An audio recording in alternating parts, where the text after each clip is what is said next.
बिस्मिल्लाहिर्रहमानिर्रहीम, अस्सलाम वालेकुम। आज हम चैप्टर नंबर 21 का 5th लेक्चर डिस्कस करने जा रहे हैं।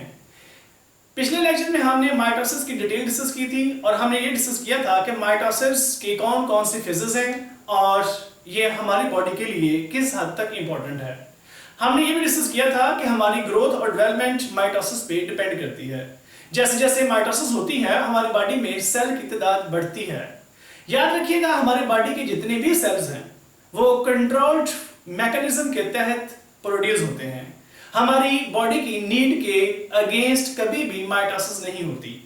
नॉर्मली नेचुरल तौर पर हमारी बॉडी में उतने ही सेल बनते हैं जितने बॉडी को चाहिए, यानी कि बॉडी की नीड के अगेंस्ट सेल नहीं बनते। तो समटाइम ऐसा होता है कि ये रेगुलेटरी मैकेनिज्म टूट जाता है। ये रेगुलेटरी मैकेनिज्म हमारी बॉडी के अगेंस्ट काम करने लग जाता है, जिसकी वजह से हमारी बॉडी के अंदर एबनॉर्मल सेल की डिवीजन होने लग जाती है। यानी कि आप कह सकते हैं कि ये जो सेल साइकिल को रेगुलेट करने वाला मैकेनिज्म था वही हमारी बॉडी के अगेंस्ट काम करने लग जाता है। ऐसे मैकेनिज्म एक्टिवेट क्यों होता है, ये बॉडी के अगेंस्ट क्यों काम करता है, आज की इस लेक्चर में, इस वीडियो में हम डिस्कस करेंगे। तो आइए हम आज के लेक्चर की तरफ चलते हैं। आज का लेक्चर है दैट इज कैंसर। तो आइए देखते हैं कि कैंसर क्या है। तो cancer that is a uncontrolled cell division, यानी कि हम कह सकते हैं कि अगर हमारी बॉडी में माइटोसिस का मैकेनिज्म हमारी बॉडी के नीड के अगेंस्ट हो रहा है तो इस कंडीशन को हम कैंसर कह सकते हैं। यानी कि हम कह सकते हैं कि ये एक ऐसी कंडीशन है जिसमें सेल की ग्रोथ एबनॉर्मल हो जाती है, यानी कि सेल की ग्रोथ हमारे बॉडी के खिलाफ हो रही है, अननेसेसरी सेल्स बॉडी में प्रोड्यूस हो रहे हैं।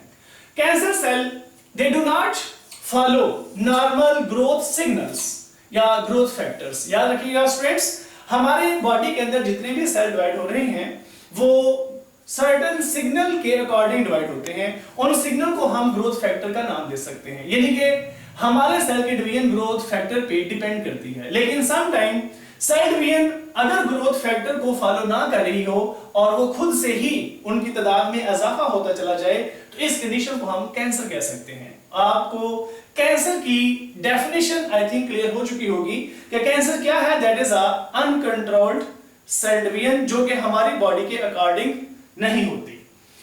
कैंसर सेल्स डिवाइड एक्सेसिवली, यानी कि बहुत ज्यादा तादाद में ये प्रोड्यूस होते हैं और दे इन्वेड अदर टिश्यूज, ये दूसरे टिश्यू को भी डैमेज करते हैं, उनके ऊपर अटैक करते हैं और उन टिश्यूज को की भी डेथ कॉज कर देते हैं। याद रखिएगा स्टूडेंट्स, नॉर्मली हमारे बॉडी के सेल्स 20 से 50 टाइम्स डिवाइड होते हैं और उनके बाद उनकी डेथ हो जाती है। ये नॉर्मल इनका डिवीजन रेट है। लेकिन कैंसर सेल ऐसे सेल होते हैं जिनकी डिवीजन स्टार्ट होती है तो वो कंटिन्यूअसली होती जाती है, यानी कि उनमें आप कह सकते हैं कि स्टॉप वाला कोई ऐसा सिग्नल नहीं होता। तो यहां पे एक इंपॉर्टेंट डेफिनेशन मेंशन की गई है, transformation, that is a conversion of normal cell into cancer cell. Transformation को चैप्टर नंबर 20 में भी हम पढ़ेंगे। 20 चैप्टर के अंदर इसकी डेफिनेशन को इस तरह से लिखी है, that is a transferring of genetic material from one cell to another cell in the same medium। वो देखेंगे हम ये ट्रांसफॉर्मेशन वहां पे कैसे होती है। तो यहां पे हम ट्रांसफॉर्मेशन को इस तरह से डिस्कस कर रहे हैं, the conversion of normal cell into cancer cell. तो आइए हम देखते हैं कि कैंसर के कौन कौन से काजेस हैं। Cancer is caused by mutation that are changes. किसमें चेंजेस? जीन के अंदर चेंजेस। कौन से जीन्स? जो सेल साइकिल को, सेल की डिवीजन को रेगुलेट करती है, यानी कि ऐसे जीन्स जो सेल की डिवीजन को कंट्रोल करती हैं, अगर उनमें म्यूटेशन आ जाए तो हमारे नॉर्मल सेल कैंसर सेल में तब्दील हो जाते हैं। आइए देखते हैं कि वो कौन से रीजंस हैं जिनकी वजह से म्यूटेशन आती हैं। तो जिन रीजन से, जिन एजेंट से, जिन काजेस से म्यूटेशन आती है उनको हम म्यूटाजेंस कहते हैं।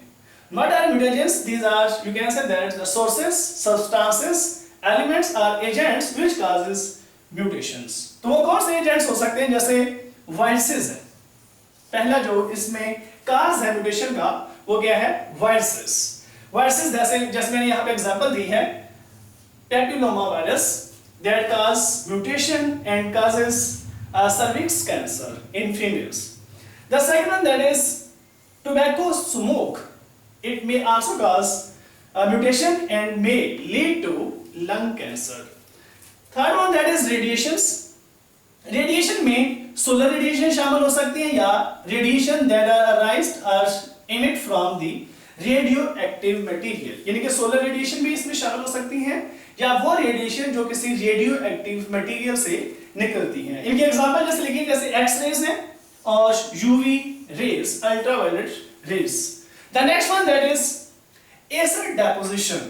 एसिड रेन में जो एसिड है वो रेन के साथ सॉइल के ऊपर फॉल करता है, लेकिन समटाइम ऐसा होता है कि एसिड के कुछ सस्पेंडेड पार्टिकल डेपोजिट फॉर्म में सॉइल पे गिरते हैं। अगर वो किसी लिविंग ऑर्गेनिज्म पे गिर जाए या ह्यूमन के ऊपर, ह्यूमन की बॉडी के अंदर चले जाएं, तो वाटर के साथ या डायरेक्ट भी, तो उससे भी बॉडी के अंदर या बॉडी के सेल्स के ऊपर म्यूटेशन आ सकती है। The fifth one that is ozone layer, ये फोर्थ था। The next one, that is fifth one, that is the ozone layer depletion. तो ओजोन लेयर आपको पता है कि it is protective layer around the earth और ये यूवी रेडिएशन को फिल्टर करती है। जैसे जैसे ओजोन लेयर डिप्लीट होगी वैसे वैसे ही यूवी रेडिएशन जमीन पे आएंगी और उससे भी स्किन कैंसर वगैरह डिजीज आ सकती है। The next one, that is free radicals. तो फ्री रेडिकल हमारी बॉडी में पाए जा सकते हैं, जैसे हाइड्रोक्साइड्स, सुपर ऑक्साइड्स। तो these free radicals they may damage to the DNA। अगर DNA डैमेज होता है तो डेफिनेटली म्यूटेशन हो सकती है और उससे भी एक नॉर्मल सेल कैंसर सेल में कन्वर्ट हो सकता है। The next one, that is pesticides। You know pesticides, these are the chemical substances which are used to kill pests। अगर इनका हम इस्तेमाल करें और ये ओवर इस्तेमाल करने की वजह से ह्यूमन बॉडी में आ जाएं, तो ह्यूमन बॉडी में भी क्या करेंगे, ये म्यूटेशन काज कर सकते हैं, जिसकी वजह से एक नॉर्मल सेल कैंसर सेल में चेंज हो सकता है। The next point, that is DNA replication. Sometime ऐसा होता है कि डीएनए अपने ही रेप्लिकेशन के दौरान भी सर्टेन न्यूक्लियोटाइड्स की आपको ऐसा एडिशन हो सकता है, डिलीशन हो सकता है, इन्वर्जन हो सकता है, ये ऐसी कोई म्यूटेशन आ सकती है जिससे एक डीएनए का पेयर चेंज हो सकता है और उससे भी सेल की ग्रोथ रेगुलेट नहीं रहती, नॉर्मल सेल कैंसर सेल में चेंज हो सकता है। तो ये थे चंद एक कासेस थे जिसकी वजह से सेल के अंदर म्यूटेशन आ सकती है और एक नॉर्मल सेल कैंसर सेल में तब्दील हो सकता है। तो देखते हैं कि कैंसर के कौन कौन से सिम्टम्स हैं, यानी कि कैसे पता चलेगा, कोई पर्सन कैसे फील करेगा कि इसको कैंसर है। इनमें से सिम्टम्स हो सकती हैं, जरूरी नहीं कि सारे के सारे सिम्टम एक ही पेशेंट में पाए जाए, लेकिन मेजॉरिटी इनमें से सिम्टम्स मौजूद होंगी। जैसे फटीग है, थकावट वगैरह, lump or mass of cells that is found under the skin।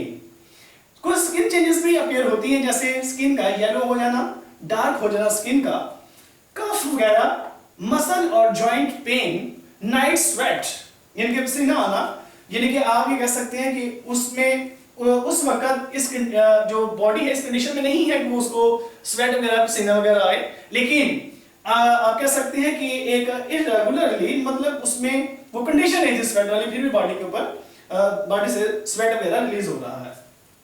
Difficult in swelling, और you can say that difficulties in digestion of food और changes in appetite. These are the different symptoms that are related to the cancer। तो आइए देखते हैं हम कि cancer का overall mechanism क्या है, यानी कि किस तरह से हमारे बॉडी के नॉर्मल सेल हमारे जो सेल डिवीजन को कंट्रोल करते हैं, वो कौन सी जीन्स हैं जो सेल डिवीजन को कंट्रोल करती हैं, और एक नॉर्मल सेल किस तरह से कैंसर सेल में तब्दील होता है। आइए देखते हैं। नॉर्मल सेल के अंदर इसका मैकेनिज्म देखने जा रहे हैं कैंसर का। नॉर्मल सेल के अंदर दो तरह की जीन होती हैं जो सेल की डिवीजन को रेगुलेट करती हैं, यानी क्या कह सकते हैं, there are two kinds of genes for cell cycle regulation, जो सेल डिवीजन को रेगुलेट करती हैं। वो कौन सी हैं? The first one that is proto-oncogenes, proto-oncogene, and the second one that is tumour suppressor gene. Proto-oncogene का रोल क्या है? It promotes cell division, cell division को या सेल साइकिल को प्रमोट करती है। कैसे? It regulates stimulatory pathway for cell cycle, यानी कि आप ये कह सकते हैं कि ये एक स्टिमुलेटरी पाथवे एक ऐसा पाथवे है जो सेल डिवीजन को स्टिमुलेट करता है, स्पीड अप करता है। तो ये proto-oncogene it produce a growth factor, ये ग्रोथ फैक्टर प्रोड्यूस करती है और ये ग्रोथ फैक्टर जिस सेल में पैदा होता है उसी सेल पे एक्ट नहीं करता बल्कि अपने नेबरिंग सेल पे पर जाके एक्ट करता है। तो क्या होगा, ये ग्रोथ फैक्टर, क्योंकि ये एक इंडक्शन का प्रोसेस है, एक सेल दूसरे सेल को इंड्यूस करता है ग्रोथ के लिए, तो ये ग्रोथ फैक्टर नेबरिंग सेल के ऊपर जाके एक्ट करेगा, नेबरिंग सेल की प्लाज्मा मेम्ब्रेन पे मौजूद रिसेप्टर के ऊपर जाके एक्ट करता है।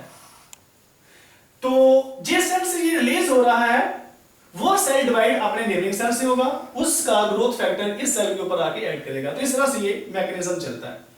तो ये ग्रोथ फैक्टर जैसे ही प्लाज्मा मेम्ब्रेन के रिसेप्टर के ऊपर जाके ऐड करेगा तो वहां पे ये बेशुमार सीरीज ऑफ एंजाइमेटिक एक्शन शुरू हो जाएंगे, प्रोसेस शुरू हो जाएंगे सेल के अंदर। फिर उन एंजाइमेटिक प्रोसेसेस का एंड प्रोडक्ट प्रोटीन होगा, उनका एंड प्रोडक्ट प्रोटीन होगा और ये प्रोटीन न्यूक्लियस के अंदर एंटर हो जाती हैं और वहां पे जाके सेल डिवीजन को प्रमोट करती हैं। ये एक सिंपल सा मैकेनिज्म है प्रोटोऑन्कोजीन्स का।